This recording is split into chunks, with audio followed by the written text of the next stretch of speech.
தாய் வீடு ஜூன் 2024. எடுக்க தவறிய இன்னொரு நிழற்படம். கட்டுரை எழுதியவர் கிருங்கை சேதுபதி. புதுவை மாநகரம் தர்மத்தில் சிறந்த ஒரு புண்ணிய பூமி. அக்காலத்தில் பக்கத்து கிராமங்களிலிருந்து அநேக அந்தணர் குடும்பங்கள் பிழைப்பு நாடியும் குழந்தைகளின் கல்வியை முன்னிட்டும் புதுவையில் குடியேறியிருந்தன. பல தர்ம பிரபுக்கள் அந்த காலத்தில் அநேக சத்திரங்களையும் வீடுகளையும் அந்தணர்களுக்கு வாடகையின்றி குடியிருக்க விட்டிருந்தார்கள். 1903ஆம் ஆண்டு புதுவைக்கு 8 கல் தொலைவில் இருக்கும் ஒழிந்தியாம்பட்டு என்னும் கிராமத்திலிருந்து எங்கள் குடும்பம் புதுவை வந்து சேர்ந்தது. காலம் சென்ற என் தமையனாரும் நானுமே என் பெற்றோருக்கு குழந்தைகள். நாங்கள் இருவரும் கல்வே காலேஜ் என்று அழைக்கப்பட்ட பள்ளியில் சேர்க்கப்பட்டோம். எங்கள் பள்ளிக்கு பக்கத்தில் ஈஸ்வரன் தர்மராஜா கோவிலில் தெருவில் முதலில் தெற்கு பார்த்த வீட்டில் பாரதியார் வசித்து வந்தார். பிறகு நேரே எதிரே இருந்த வடக்கு பார்த்த பெரிய வீட்டுக்கு குடிபோனார் என்று தன்னையும் புதுவையில் பாரதியார் வந்து குடியிருந்த வீட்டையும் அறிமுகப்படுத்துகின்ற விஜயராகவன் என்கிற விஜயராகவாச்சாரியார் இளம் பருவத்திலேயே பாரதியாரின் அன்புக்கு பாத்திரமானவர். பாரதியின் குடும்பத்தாருடன் பழகும் பேறு பெற்றவர். அவர் கண்ட பாரதியார் வழக்கமாக நாம் அறிந்த பாரதியார் மட்டுமல்லர், அதற்கு மேலானவர். பாரதியாரின் அகப்புற அழகுகளை அறிந்து கொண்ட விஜயராகவன் மகாகவி பாரதியாரின் ஆற்றலையும் எளிவந்த தன்மையையும் இளவயதிலேயே நன்குணர்ந்தவர். தேசப்பற்றும் இளைய பாரதத்தினர் மீது பாரதியார் கொண்டிருந்த நம்பிக்கையும் அளவிடற்கரியன. தாம் பெற்ற திறன் அனைத்தும் தன் சந்ததியர் பெற வேண்டும் என்கிற ஆர்வமும் அதனை தாமும் முன்னின்று செய்ய வேண்டும் என்கிற முனைப்பும் கொண்டவர் என்கிற பாரதிய பாங்கினை நுட்பமாக தன் அனுபவக் குறிப்பில் விஜயராகவன் எடுத்துரைக்கிறார்.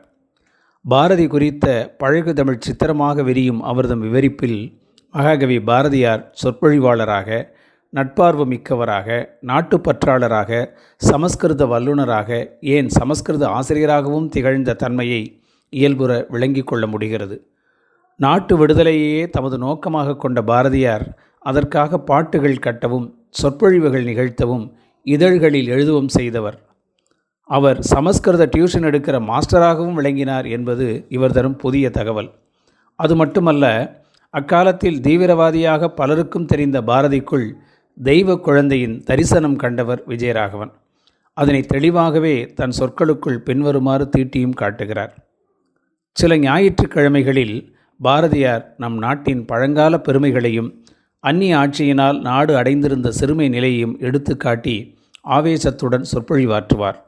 அம்மாதிரி அவர் நிகழ்த்தும் சொற்பொழிவுகளுக்கு என் நண்பர்களும் நானும் போவோம். அப்போதெல்லாம் பாரதியார் இளைஞர்கள் தாமாகவே முன்வந்து பாடுபட்டு இந்தியாவுக்கு விடுதலை பெற்று தர வேண்டும் என்று வற்புறுத்தி சொல்வார். அவருடைய சொற்பொழிவுகளை கேட்டு கேட்டு எங்களுக்கு அவரிடம் ஒருவித பக்தியும் அவருடன் பழக வேண்டும் என்ற அவாவும் உண்டாயின. அவரது ஒளிமிகுந்த கண்களும் ஆவேசமான உணர்ச்சி பொங்கும் வார்த்தைகளும் தலை நிமிர்ந்த தோள் உயர்ந்த சரீரமும் பார்த்தோருக்கு ஒருவித அச்சத்தை ஊட்டும்.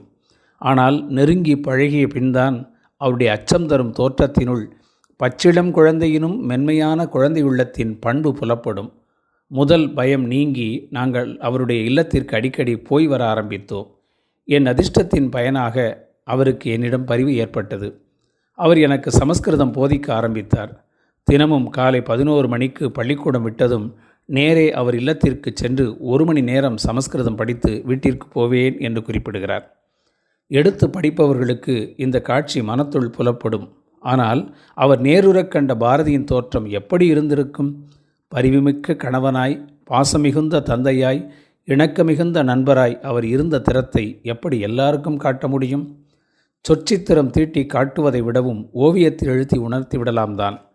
அந்த கலையில் வல்லுநரான நாமக்கல் கவிஞரே அதை செய்ய முடியாத சோகத்தை தனது வாழ்க்கை வரலாறான என் கதையில் எடுத்துரைத்திருக்கிறார். கானாடு காத்தானில் மகாகவியின் கவித்துவ தரிசனத்தை நேருறக் கண்டவர் நாமக்கல் கவிஞர். ஆனால் அவரை கண்டுணர்ந்த தருணங்கள் அந்தி மயங்கி இருள் கவியும் மாலை மற்றும் இளங்கதிரோன் உதயமாகும் முன் புலரும் விடிகாலை. ஓவியமும் நிழற்படமும் ஒளியும் இருளும் ஒன்றிக் கலந்த வண்ண விளையாட்டுத்தானே. தாளிலோ திரையிலோ தூரிகை கொண்டு வரைய முற்படுவதற்கு முன் கண்கண்ட சித்திரம் மனச்சித்திரமாக வேண்டுமல்லவா? அப்படி ஒரு சூழல் அமையா தன்மையினை தன் சொற்சித்திரத்தில் காட்டுகிறார் நாமக்கல் கவிஞர். இப்படியாக நான் பாரதியாரை பார்த்தும் பார்க்காதவனாகவே இருக்கிறேன். அவரை சந்தித்த நேரம் இருட்டின பிறகு விடியும் முன்னர் பிரிந்துவிட நேர்ந்தது. அவருடைய திருவுருவத்தின் அங்க மச்ச அடையாளங்களை என்னுடைய சித்திரக்கண்ணோடு பார்க்க நேரம் சரியில்லை, நினைப்பும் வரவில்லை. அவரை பார்த்த நிமிஷத்திலேயே அவரை பற்றியே எண்ணம் ஓடவில்லை. அவருடைய பேச்சுக்களின் ஜீவ சக்தியும் பாடின பாட்டுகளின் பாவமும் என்னுடைய காதில் இன்னமும் இருக்கின்றன. ஆனால் அவருடைய உருவத்தை பற்றி என் கண்ணில் இருப்பனவெல்லாம் முறுக்கிவிட்ட மீசையும் ஞான கனல் வீசும் கண்களும் தாம். அவருடைய வடிவத்தை சாயத்தில் வரைய வேண்டும் என்று எனக்கு நெடுநாளாக ஆசை. அவரை நான் பார்த்த சம்பவத்தை மனத்தில் அடிக்கடி உருவகப்படுத்தியும் கூட அவருடைய உள்ளந்தான் என் முன்னால் வருகிறதே அல்லாமல் உருவம் வருவதில்லை. இப்போது நமக்கு கிடைக்கும் படங்களில் அவருடைய உருவம் ஒருவாறு தெரிந்தாலும் அவருடைய உள்ளத்தையும் காட்டக்கூடிய படம் இல்லை. அப்படி ஒரு உருவத்தை விரைவில் அமைப்போம் என்ற அவரது ஆசை அவர்தம் இறுதிக்காலம் வரை நிறைவேறவே இல்லை. ஆயினும் அவரை பல்வேறு கோணங்களில் வரைந்த சித்திரக்காரர்கள் இப்போது பலராகி இருக்கிறார்கள். ஆனால் அவரது அழகிய தோற்றத்தை நிழற்படமாக எடுத்துக்கொண்ட பெருமையை தமதாக்கி கொண்டது காரைக்குடி இந்து மதாபிமான சங்கம். தனியொருவராக கைத்தடியை செங்கோல் போல் ஏந்தியவாறு தனித்தவிசில் கவிராஜ சிங்கமென வீற்றிருக்கும் படம் ஒன்று காரைக்குடி இந்து மதாபிமான சங்கத்தாருடன் இணைந்து நடுநாயகமாக விற்றிருக்கும் படம் 2. இந்த 2 படங்களுக்கு முன்னதாக புதுவையில் எடுக்கப்பட்ட படங்கள் 2. அதற்கும் முன்னதாக எடுக்கப்பட்ட படம் ஒன்று உண்டு என்கிறார் ரா. பத்மநாபன். அது இளவயதில் பாரதி சுப்பையாவாக இருந்த தருணத்தில் எடுக்கப்பட்டது. இந்த படம் இப்போது நமக்கு கிடைக்கவில்லை என்கிற ரா. பத்மநாபன் போல் தேடினால் கிடைக்கவும் செய்யலாம்.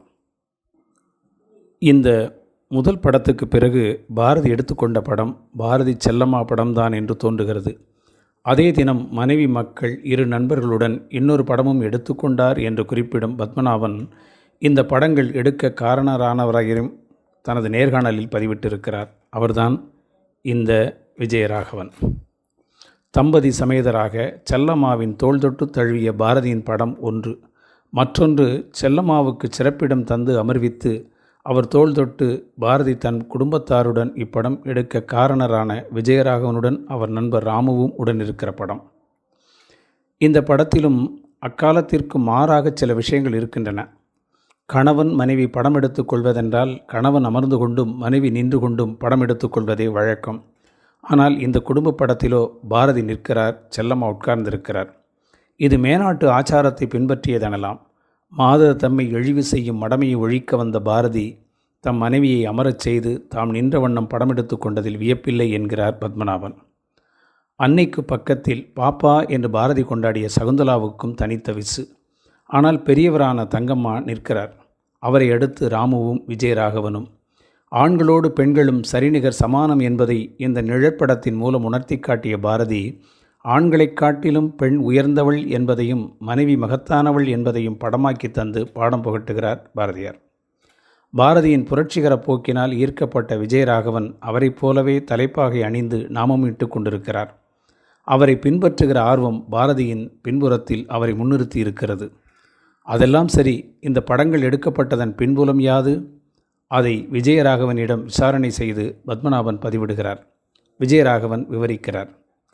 என் நண்பர் கணபதி ஐயர் என்பவரின் உறவினரான ராமு என்பவர் திருச்சியில் ஒரு கல்லூரியில் படித்து வந்தார்.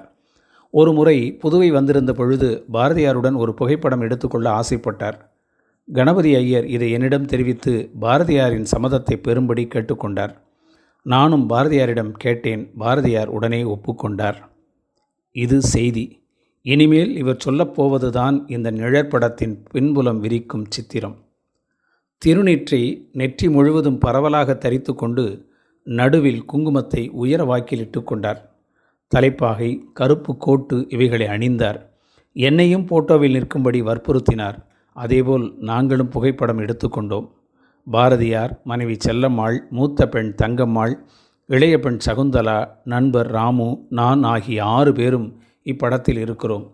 இதே தினம் பாரதியாரும் செல்லம்மாவும் தனியே நிற்க வேறு ஒரு படமும் எடுத்துக்கொண்டனர். இந்த 2 படங்களும் விழுப்புரம் சி. கிருஷ்ணராஜு என்பவரால் அவரது புதுவை ஸ்டுடியோவில் 1917ஆம் ஆண்டு எடுக்கப்பட்டவை. விஜயராகவன் பிற்காலத்தில் போஸ்ட் மாஸ்டர் வேலை செய்து பார்த்துவிட்டு பின் சென்னை குரோம்பேட்டை ராதா நகரில் வாழ்ந்து காலமானார். ராமு சேலத்தில் வழக்கறிஞராக பணிபுரிந்திருக்கிறார். இப்போது இவர்கள் இல்லை. ஆனால் விஜயராகவனின் விவரிப்பில் பாரதியின் புதுவை வரலாற்றில் முக்கிய பாத்திரம் வகித்த குள்ளச்சாமி இருக்கிறார். அவரையும் பாரதியுடன் இணைத்து கண்டிருக்கிறார். குள்ளச்சாமியின் குணச்சித்திரத்தையும் பாரதியார் அவரிடம் காட்டிய பக்தி உணர்வையும் நுண்ணிதாய் விவரிக்கிறார். இதில் குள்ளச்சாமி அதுவாக, பாரதியார் அவர் ஆகிறார். அது தெய்வீகமாக ஒளிர்கிறது. புதுவையில் அக்காலத்தில் குள்ளச்சாமி என்ற 4½ அடி உயரமுள்ள ஒரு ஜீவன் உண்டு. அதற்கு வீடு உறவினர் உண்டா என்பதை யாரும் அறியார். அதற்கு பேச்சு வராது.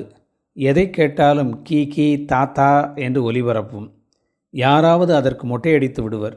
வெறும் கோவணதாரியாகத்தான். குளிர் மழை வெயில் எக்காலத்திலும் காட்சியளிக்கும். கழுத்தில் ஒரே ஒரு ருத்ராட்ச கொட்டை அணிந்திருக்கும்.